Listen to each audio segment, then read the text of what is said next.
Everybody, how's it going? Andrew here. And I just wanted to say real quick, if you could do me a huge favor and all of us here on the Indie Game Movement podcast, and that is just to write a review or rate the show. One of the two, whatever works for you. It would mean the world to us. That information, the review, the feedback, so helpful to know if we're on the right track, if we're doing things that you really like about this show, if we're covering the right content, the right guests, whatever it may be. All that's helpful. Not only that, the reviews, the ratings, those are all helpful in terms of discoverability so we can do better on the platforms that we're on, wherever you're listening. If you could just take a moment, write a review, it would absolutely mean the world to us, and just a small little way that you can help and do your part as a listener to make sure other people are finding out about the podcast, are learning and getting the great, helpful content that you are also receiving just by listening. So again, take a moment whenever you can, write a review, rate the show. It would mean the world to us. So thank you so much for being such great listeners. And now let's get right to the show. Hey, everybody, and welcome back to another episode of Indie Game Movement, the podcast that talks about the marketing and business of indie games.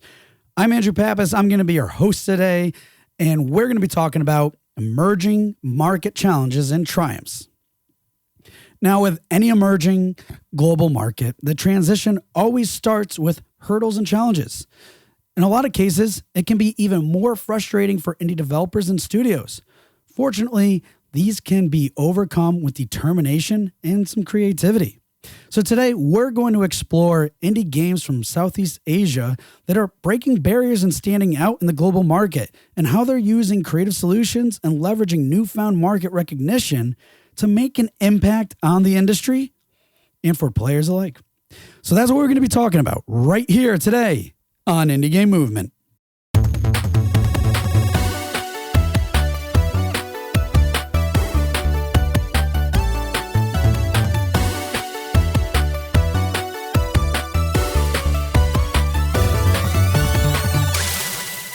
Hey, everybody, and we're back.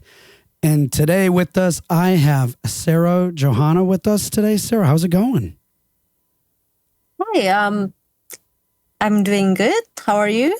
Good. And I do this sometimes, but I didn't check prior to recording, but did I say your name correctly? Is it Johana or is it pronounced differently?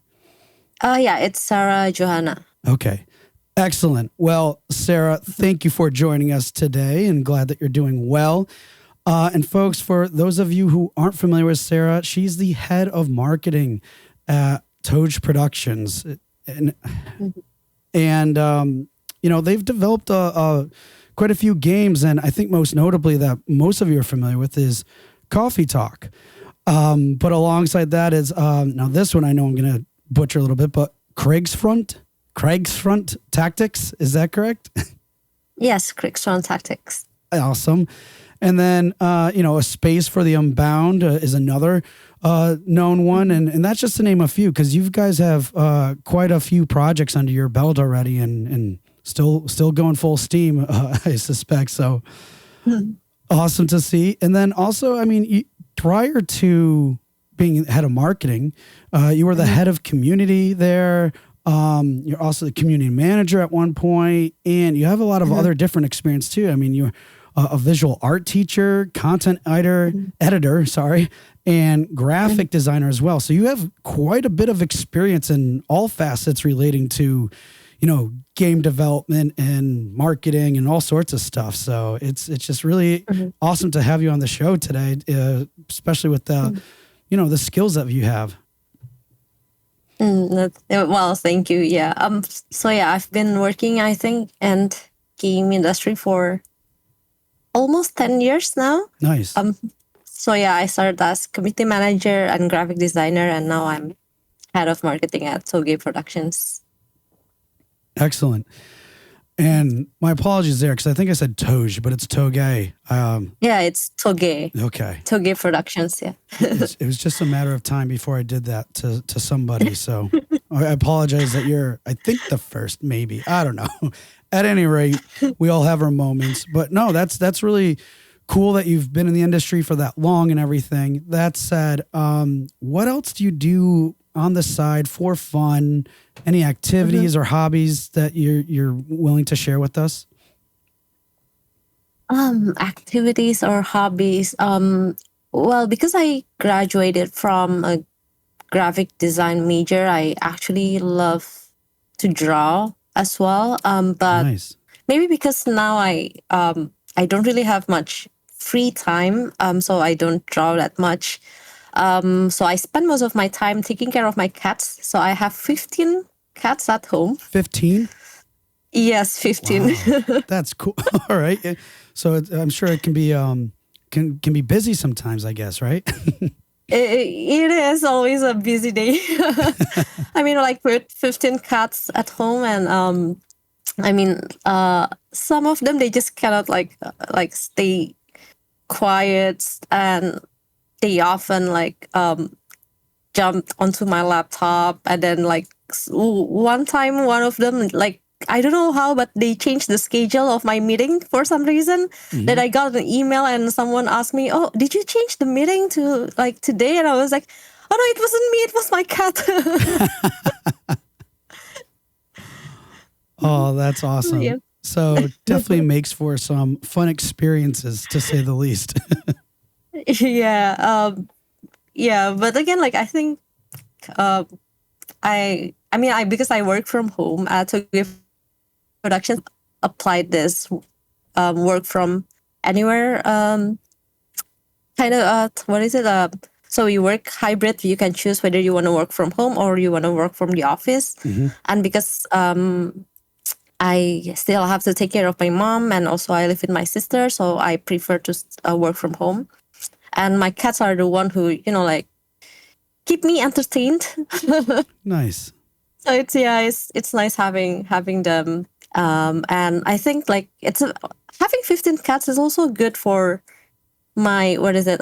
Whenever I went to whenever I go to game conferences, whenever I meet new people, the first thing that I told them is that, oh yeah, I actually have 15 cats at home, and it's actually a good way to start conversation with them before actually like doing business meeting or when I introduce myself to other developers. And sometimes when I meet fellow cat lovers at cons, we just show each other's cats, and oh yeah, this is my cat. Oh, you have to see pictures of my cat. So Yeah. yeah, I think I have to thank my cats for that.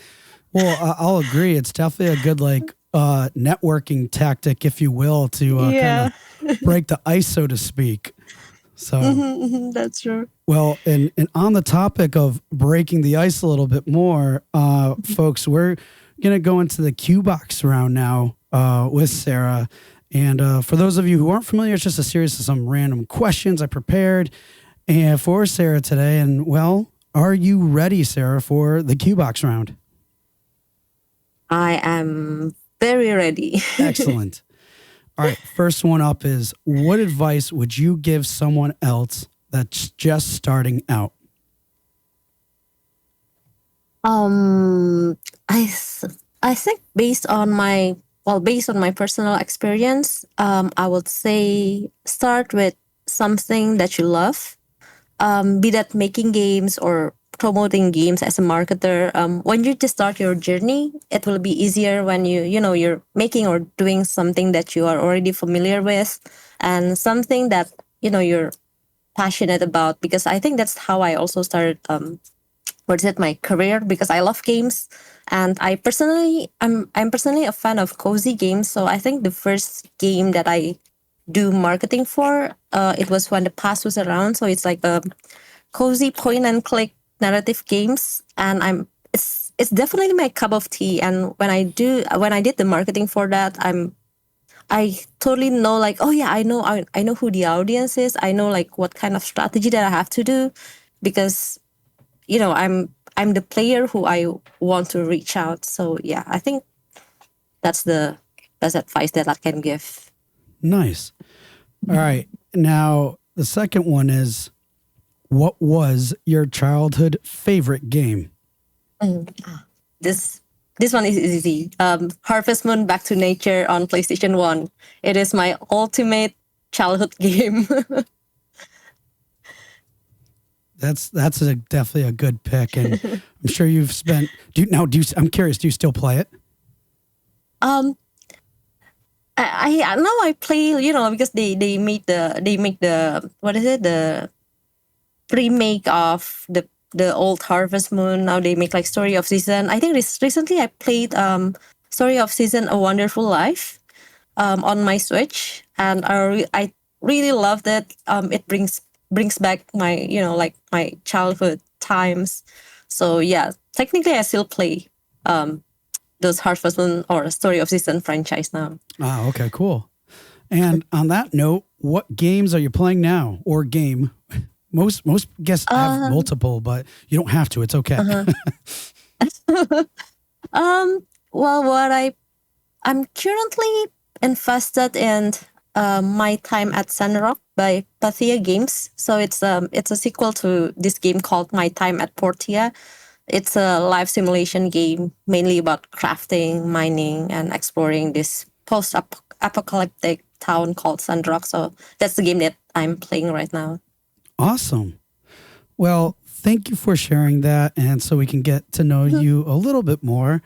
And with that said, we're going to get right to the heart of our conversation, folks, which is kind of an interesting one because we're going to be talking about emerging market challenges and triumphs.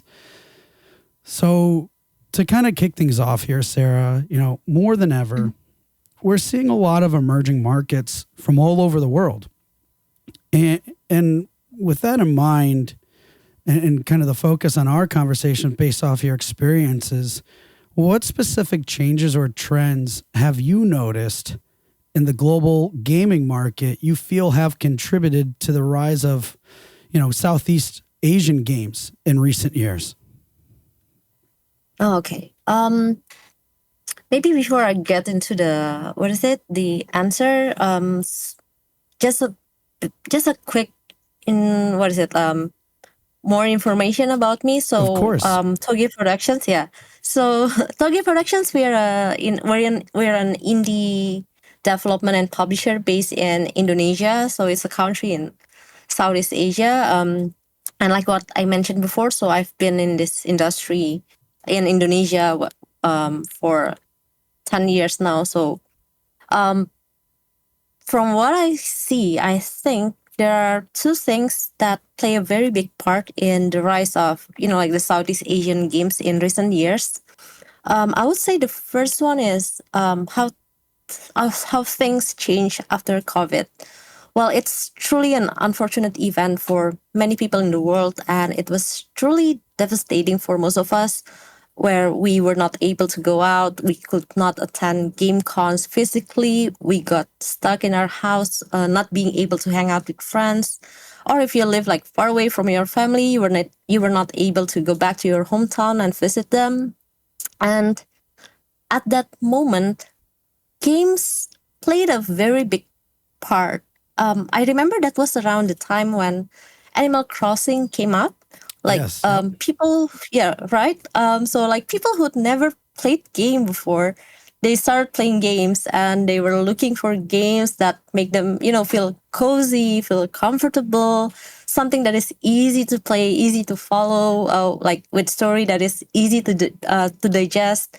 And I think that was the time when cozy and wholesome games got a very high demand. And most of these games came from indie studios because, like AAA studios, they mostly create something with big scope, heavy in mechanic, full of action. So most smaller scope casual games come from the indie developers. And I think it actually opened the door to many indie developers out there, including developers in Southeast Asia. Like small teams could create smaller scope games, maybe only like 2 hours of playtime. And for us developers from the third world countries, it is something that we can make with low risk and not too high of a budget and development time. And actually, early 2020 was also the year when us Toge Productions launched Coffee Talk, the game that you mentioned before. So it's a cozy narrative game about serving coffee and just having a heart-to-heart conversation with your customers. So when Coffee Talk launched and got a positive response from players worldwide, it kind of inspired many developers from Indonesia and also other countries in Southeast Asia. Like when they see Coffee Talk, they feel that there's hope for them. Like if Coffee Talk can do it, they believe that they can do it too.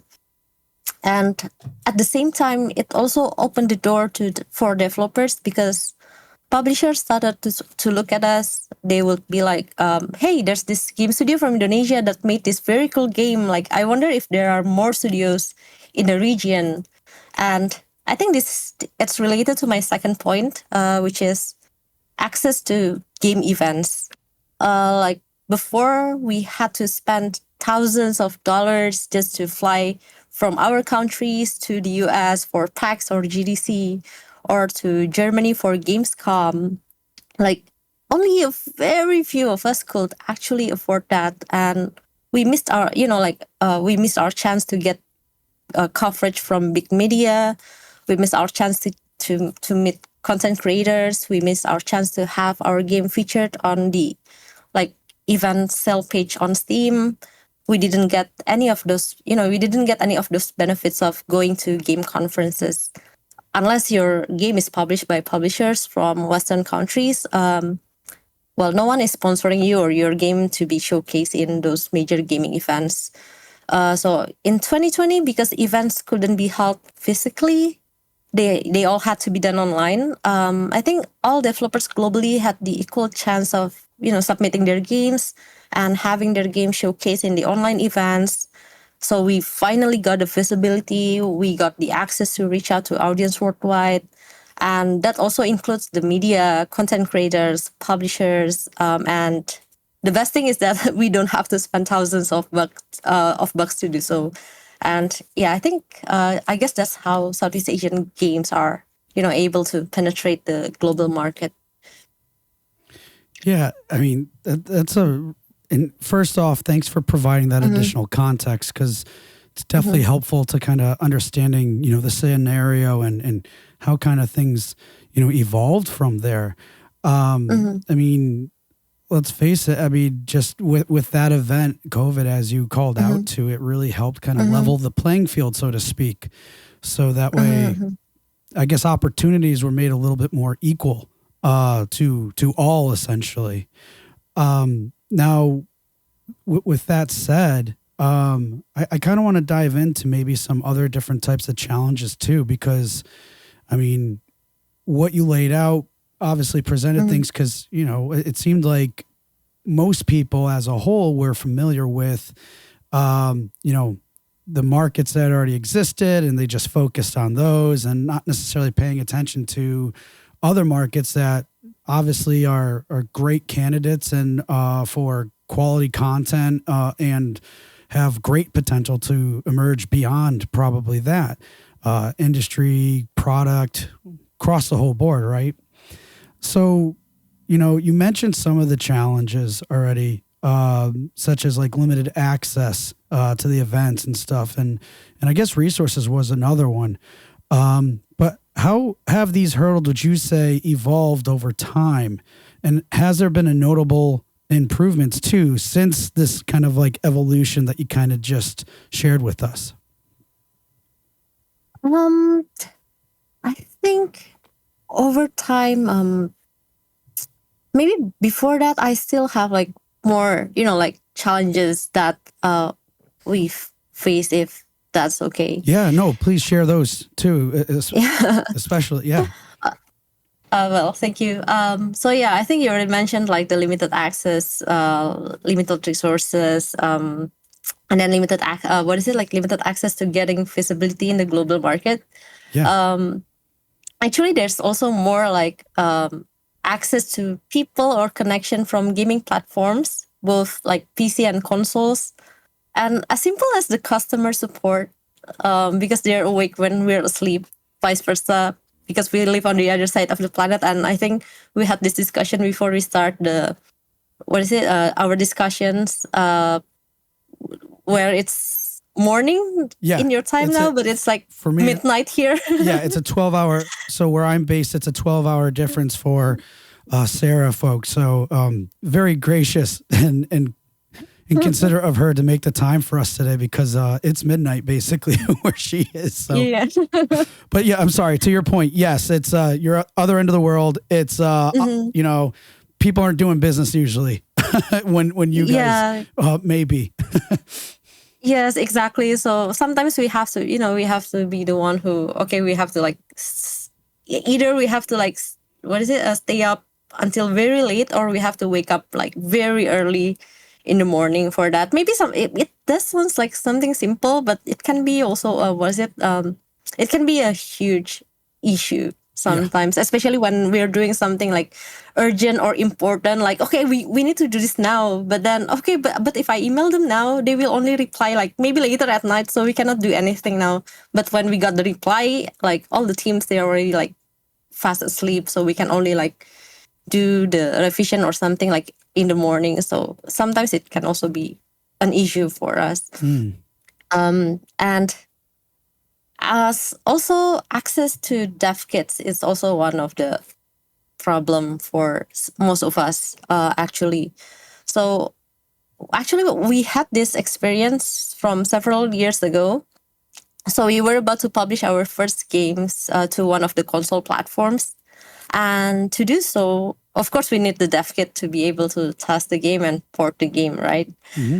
But because of the bureaucracy and all, we couldn't have it shipped directly to Indonesia. Oh, But okay. they could ship it to Singapore. I think because maybe they have like their office in Singapore or something. But luckily, we have virtual office in Singapore, so it was no issue with us at all. So my boss flew to Singapore to get the dev kit and then flew back to Indonesia. Oh, so But you couldn't even have it shipped out from Singapore? yeah, we cannot have it like shipped out to Singapore, so we have to like go there and grab it. Got it. Wow. Yes, but I think we were pretty kind of unlucky that time. So my boss got random checked by the custom officer at the airport in Indonesia. Oh, wow. Okay. And and they asked my boss to explain about the dev kit. And he explained that, oh yeah, it was a dev kit that we needed for our game development. But the officer insisted that it was a toy. Oh. Like, well, technically the dev kit looks like dev kit looks like a regular gaming console, right? So but it's a dev kit, like it's not a toy. And they keep asking like if this quotation mark toy is registered in Indonesia, or if this toy has permission to be distributed, blah blah blah blah. Like basically, no matter how many times my boss explained about them, they insisted that it was categorized as toy, and we didn't know. But yeah, it was kind of frustrating. Basically, the dev kit got confiscated by the officers. So we were like, man. But yeah, thankfully we received support from the game association from Indonesia, and they helped prepare this letter from the ministry that stated that it was not a toy and it was a tool that we need for developing games. But again, it took like a lot of like going back and forth to the custom office until we finally got our dev kit back. And of course, we still have to pay for the tax, but Right, at least we got it back. But still, it's what is it like? It's a pretty much a headache, having to deal with those kind of thing. I mean, there's lots of people who struggle to get dev kits and such, but here you guys are. It's like you get your hands on one, so to speak, or at least temporarily, only to find out that other forces that aren't fully understanding of the need for this are preventing you from doing your work. So that's definitely a challenge. So that's a very interesting story there too, and kind of puts things into perspective too. So I mean that's that's one. I don't know if you have any other challenges too, but I'm just curious too. Like, in this particular story you Mm-hmm. shared, has a government come along now, or are they more aware of these things that such as with the support from the organization you mentioned? Because it sounds like that's definitely, that was a solution, and hopefully it becomes a more seamless solution where other developers don't face that trouble that you guys did. Okay. Yeah. Also, what happened to my boss at the airport, and we didn't know that time was um. So it was actually recorded and aired on a national TV Oh channel. wow, okay. There was this reality show that like shows cases that happened in real life. Um, and then it actually went viral on internet, and then people gave their comment about the government wants us to create our own game to be successful, but why do why are you holding the our dev kits, and it end up giving us a headache. And then because it went viral, I think I forgot which ministry, but they work together with the association. So now they I think we have like dev kits. So the association got the dev kit from the platforms, and like the developers from Indonesia, we can what is it write a letter or Yep. proposal and then ask to borrow it from them. But then, well, even though we cannot like directly have our dev kit, but at least like the association already provide like for limited amount, so basically we can borrow it from them.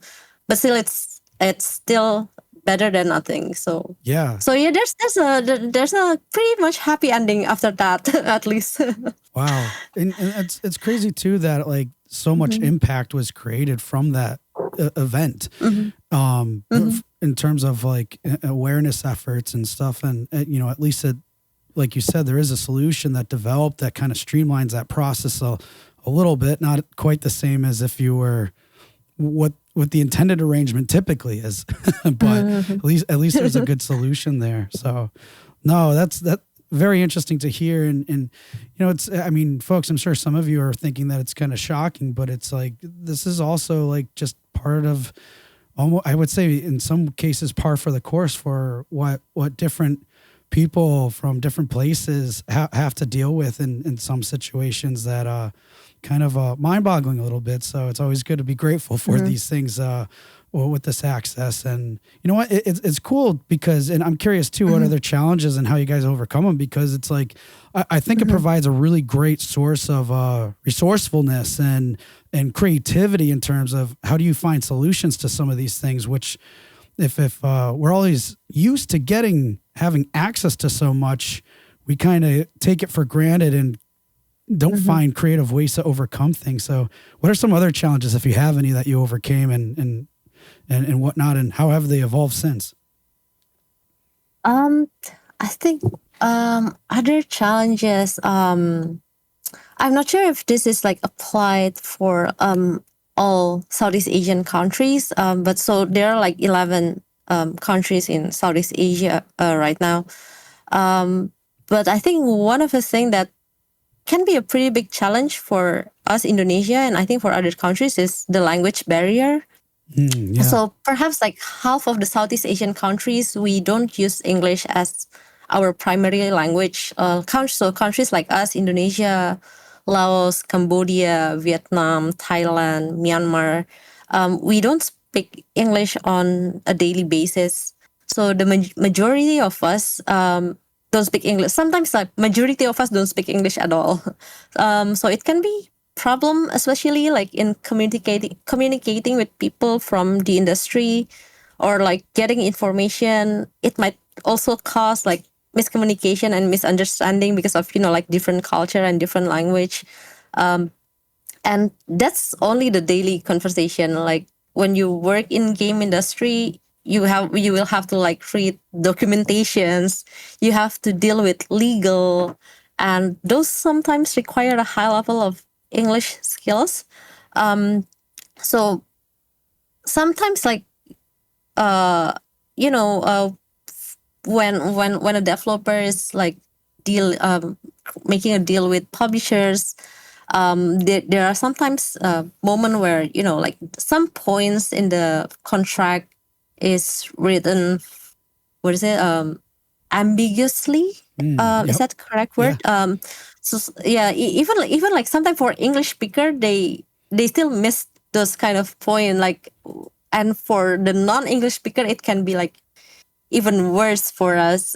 So like sometimes, conflict in publishing contract happens because of, those language barrier and all. So I think that is also like one of the biggest challenge that we face, because even though we try to learn English, but again, like, we cannot really keep up with what is it, the native speakers. And even for us to learn daily English is already hard, so trying to learn like the English for like the legal term or maybe like technical term is even harder for us. Yeah, no, absolutely. I Mhm. mean, Mhm. like you said, I think it's a good point taken. It's like, even with like, especially with contracts, with publishers, Mhm. like they call it legalese. It's it's a completely different language in itself, in its native language, right? So, Mhm. Yeah, yeah. and then to further understand that, and translate that can be quite challenging, especially, across, across borders, because laws can be different and such, and there's whole lot to be aware. So I guess in those cases, then, I mean, whether it's legal related stuff with contracts and publishers, or even communicating with other people, what are some things that you guys try to do to kind of stay on the same page, so to speak? um I think what we do is just that, like, sometimes what we can do is just, like, letting other fellow developers know that, sometimes we give advice. If you cannot read contract or legal, it is better to, like, just hire someone who can actually do it. And like what you mentioned, sometimes like law in from one country to another is different. So we just give like suggestions, or we share our resources. Like, okay, this is like we know someone who can help you on this. Maybe you can contact them. So I think that's the only thing that, that we can do to help each other. Yeah, because I mean that's a tough Mm-hmm. one. It's either Mm-hmm. you, depending on what your focus and needs are, Mm-hmm. you know, learn that stuff, whether it's the language, a different language in itself, which I would think can be very challenging for anyone, or, like you said, I think that's probably the best solution, is really just rely on your network and and have that support system in place, because otherwise, I mean, I think we all know, if you're not careful with those things, and improper communication can result in a lot of frustration and, or, potentially negative consequences, despite that, even if there are the best intentions led with. So, no, well Yes, said. that's right. Mm-hmm. So with all that, I would like to kind of shift focus a little bit on kind of like marketing and some collaboration aspects, because I'm sure there's a lot of things that might be a little bit different, at least to a degree, in those areas, especially with, emerging markets. So I'm Mm-hmm. kind of curious, because, I'm sure most of us listening are familiar with Coffee Talk, and maybe that could be used as a lens, or whatever you think is appropriate for this. But like, what would you say are some innovative strategies that you, or even other developers of, employ to kind of overcome some of these challenges and, effectively promote games in the global market? Or was there anything different? Or, I mean, you tell me, I guess. Um, Okay. Strategies. I don't think we have any like innovative strategies. So like I think what we do mostly is just utilize what's already there. Like there are like many events out there that highlight games from underrepresented communities, and the issue is just most of the time the Southeast Asian developers didn't get the news about the event. So what we do is just simply blast the news to the community so that they will be aware about the event. But again, I think compared to like before, like what I mentioned before, like where when we cannot attend events and everything physically, but now because most events are done like hybrid, so online and offline, there's actually like a lot of improvement that help us with that, like with how the trend has changed and the way events are being held. Now we have more access to attend these hybrid events, and actually I'm starting to see more regional events in Southeast Asia that start to showcase and highlight games from the region and invite speakers or publishers to their country to attend their events. Like as for Indonesia, we are starting to see support as well from the government. So other than the dev kit thing, now that they've seen that developers from their country can create a game that is successful in the global market, like Coffee Sock, A Space for the Unbound. So they starting to sponsor like local studios to attend events like Gamescom Cologne or GCA Tokyo Game Show. And also when I attend gaming events in Southeast Asia for the past couple of years, like Level Up KL in Malaysia, Gamescom Asia in Singapore, I saw more games and more developers from other countries like Brunei Darussalam, Thailand, Vietnam, and like all their games looks incredible. So I'm actually happy to see all this, like all this improvement and all. So yeah, I think like that's what is it like? What helps amplify the games from Southeast Asia more to the global market now. And also, No, keep going. Okay. um, and also, I think, again, this is not the strategy, but like probably more like how things have changed now that help us a lot. I think so recently, Xbox had its representatives in Southeast Asia. And like I said previously, before we had to be awake in the middle of the night, or we have to like wake up early in the morning to talk to them or set up a call with them. And by them having someone in our time zone is actually so much more convenient. Like they respond really quickly. It makes our lives easier. And the plus point is also because the representatives live like here in Southeast Asia, and they're from here, so they know how the game scene is, here, and they know the people, they know the cultural and historical value that we have in our games, and so they know how to bring all that to the global audience in their platform. And like I think PlayStation also have their representatives here in Southeast Asia, and they've been very supportive as well.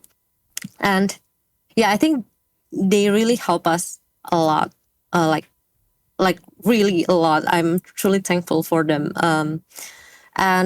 But of course, like there are still a lot of other things that is still a challenge for us, like how to reach out to journalists from the major gaming media or like to international content creators, and of course like the global audience.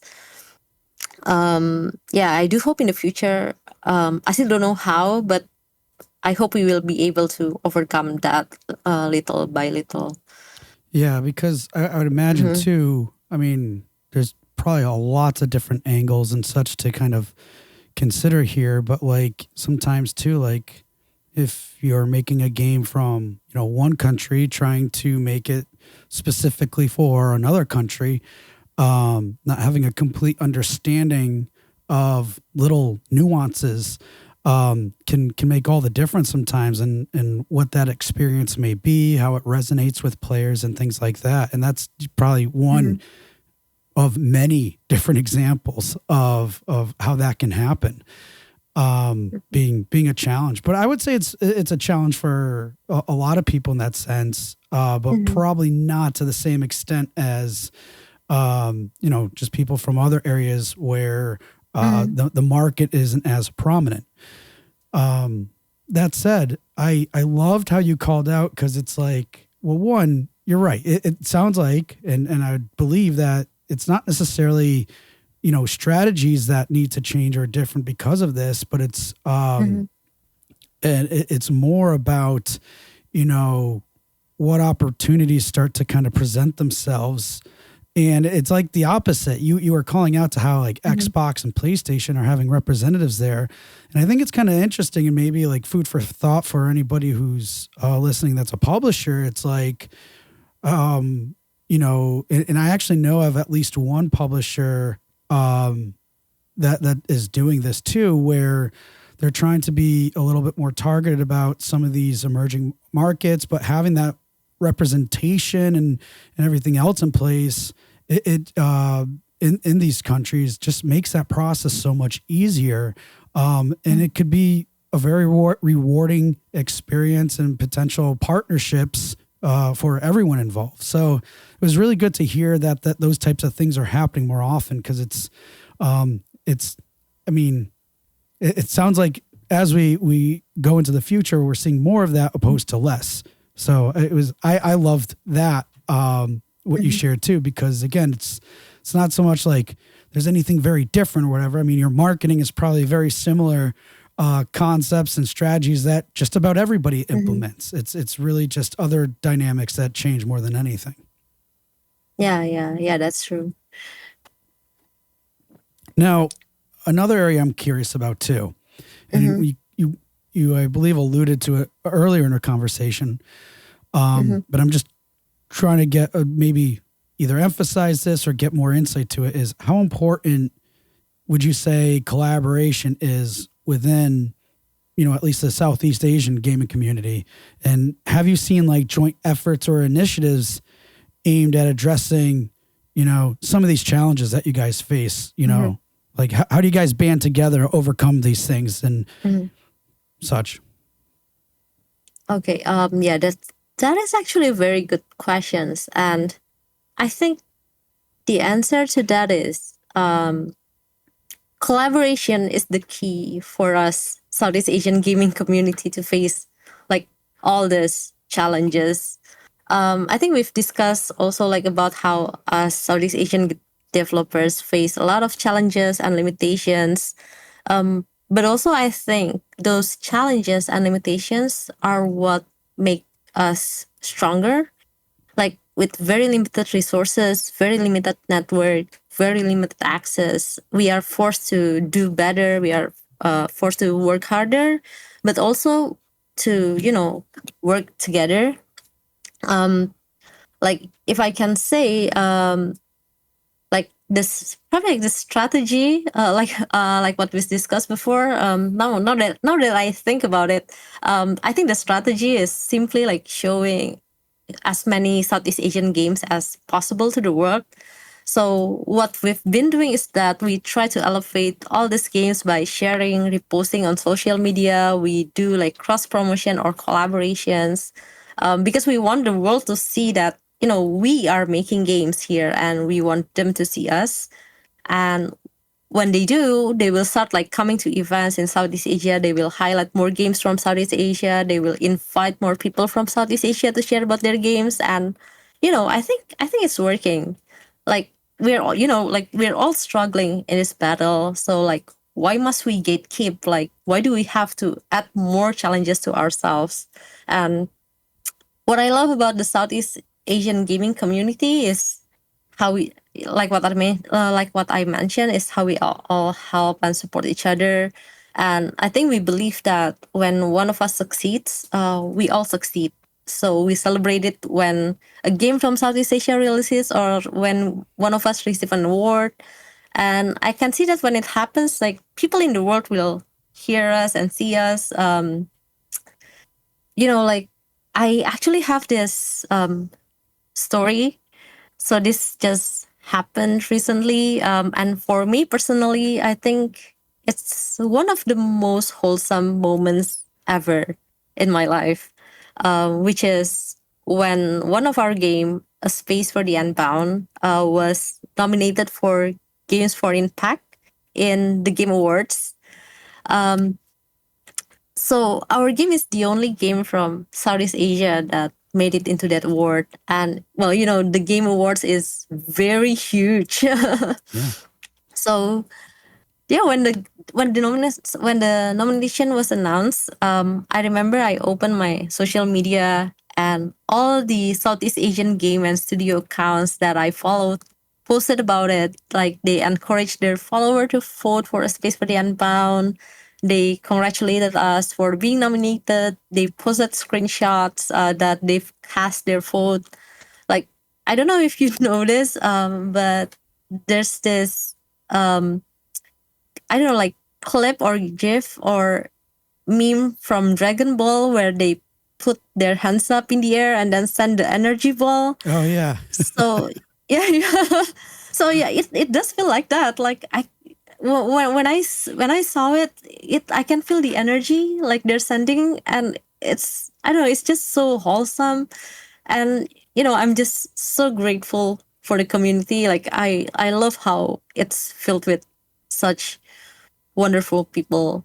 And yeah, that's just like one of many other things that have happened, like about how we support and cheer for each other, basically. Yeah. And I mean, thank you for sharing that. That is such a great story too. And I mean, and as you called out in that moment, I mean, leveraging, and I mean that in the most sincere way Hmm. too, in collaborating with the community is a strategy. We generally don't necessarily think of it as such, or might look at it to focus, let's say, from the perspective of, let's say, cross promotion. But in Hmm. essence, I mean, there's like you said, without that support, and I could see this be applicable to anyone in the world, but Hmm. without that support, that network, whatever it may be, it just makes it so much more challenging. And what you said exactly, or I'll try to quote as best Hmm. I can, is why do we have to add more challenges to ourselves? Right? Like, in Yes. what way to make sure that doesn't happen than to uh, collaborate and really utilize together a positive community that can help with everybody's growth, not just yours. Because I mean, you could try to focus on just you, but it probably is Hmm. harder to do, right? So no, Yeah, I yeah. love that you shared that story and called out to those things, because they are important, and I think sometimes we forget about how that can be used as a strategy and leveraged in such a way where it's just going to amplify everything that you and other Hmm. people do.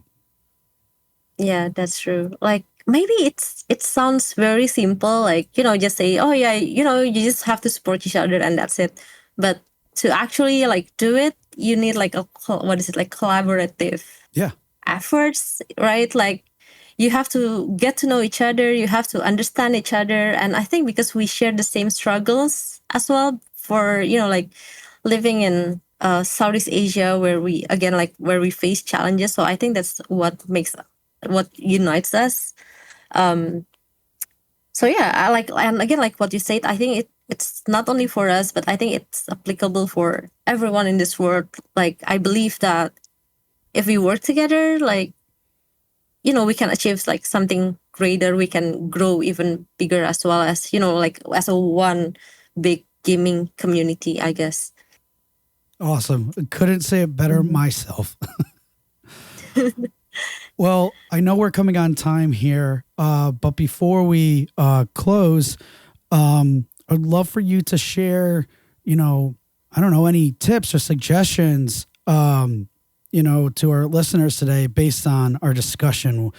What do you got?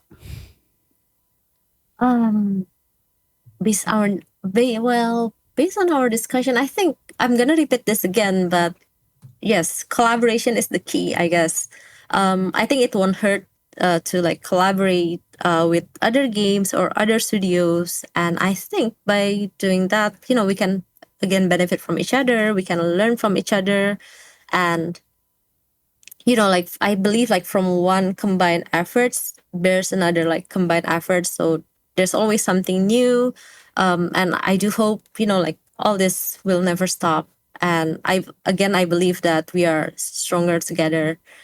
And the next step will be, I guess, connect with um connect with as many people as possible, um because you'll never know what those connections will bring to you in the future, but the more you connect with more people, you will always learn something new. You will know about what's happening out there, and I think that will be useful in the future as an indie developer who wants to create a game, especially for the for the global market.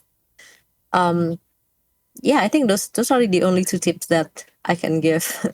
No, well, I mean, that's absolutely love them and appreciate it because, yeah, I mean, there's so much good stuff there, and like you said, there's a lot you can learn from other people and everything, and part of that process and connecting with them and forming relationships then becomes a collaborative effort, and it's just like you showcase and your own experiences and everything is that collaboration can definitely amplify so much more than you probably ever anticipated. I mean, come on, it got the government involved just from you guys not being able to get your dev kit is one of many, I'm sure, great examples. So awesome. Thank you for those tips.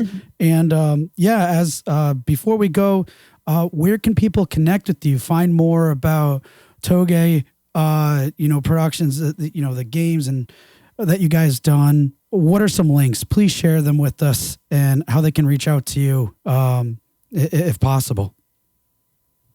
I think the easiest way is, just if you want to check out like our games, you can just find Toge Productions on Steam. It's Toge, Toge, Toge Productions on Steam.